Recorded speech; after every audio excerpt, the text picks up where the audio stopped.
Joined for Regina Pats Director of Scouting Dale McMullin following the end of the 2024 WHL Prospects Draft. And Dale, before I ask about a couple of the players that you picked today, overall your thoughts on how the day went?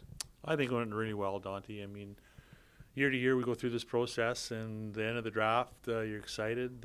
We think we've got some good players, and the staff seems all happy with the players we got. So I thought it was a really good day. From talking with Alan Miller following the end of the draft, he said that you guys were really excited given that you had guys ranked pretty high on your list and they just kind of fell on your lap. What's the satisfaction like for you as the head scout to know that you ranked these guys so high and they fell on your lap? Well, I think it's always good. It's a little bit of an indication, I guess, one way or the other you can look at it. You had them ranked too high, but as a group, that's what we went with. And we had a lot of players that seemed to fall down the order, and we managed to grab them. New philosophy this year, Alan Miller mentioned that you guys are going with the best player available mentality. What was that like for you following maybe a little bit of a different philosophy as the head scout? I think it was similar to past years under John. I mean, you always gravitate towards the best player available, and whether it's forward D, sometimes if you get overloaded at the front with forwards, then you gotta, maybe get an extra D further along. But overall, it went really well. You picked two players in the second round. You were able to move up as a trade came down with the Kelowna Rockets. You picked up Sam Failer, 38th overall, but with the 25th pick, you were able to get Aiden Wagner. Just tell us about those two players, Sam and Aiden. Well, Sam Failer there, he got hurt second half of the year, didn't make SAS first, so you could say, I don't know if he's hidden at all, but, he played lots the first half. We liked him. He's AP'd with the Warman Wildcats, AAA Midget.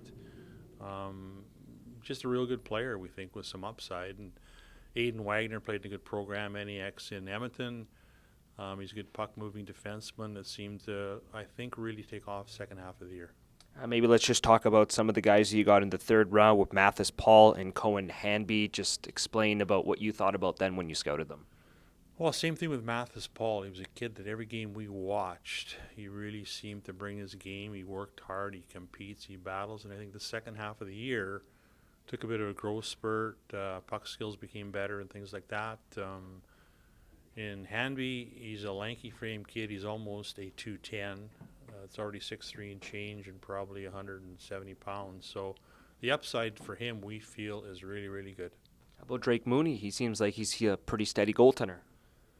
Yes, he played in Red Deer last year. He's going to the PHA program next year in Karen Porter, we understand, but he's a good-sized kid. I think he's got future growth in his genes and athleticism. We liked that pick where we got him. A couple of more forwards taken in the 5th and 6th round with Thane Wasluk and Hunter Wilm. Explain what you thought about those two players.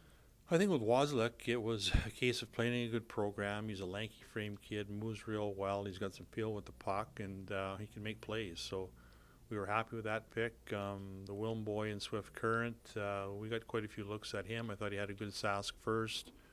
Why these things happen in the draft, you never know. You got to be ready. But where we got him, I think it's a really good pick in time.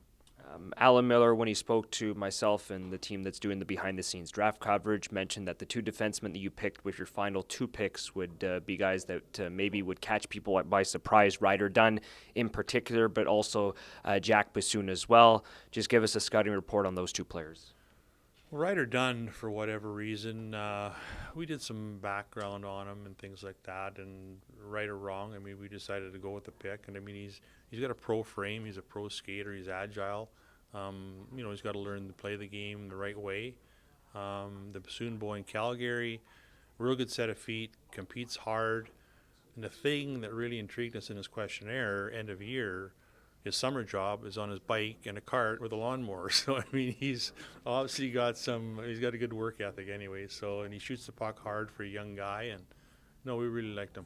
Last thing, Dale, before I let you go, obviously congratulations on a very successful draft, we hope, but an opportunity to see these players on the ice here in the Queen City for the first time as spring camp is just 3 weeks away. How exciting will that be for you and the scouting staff?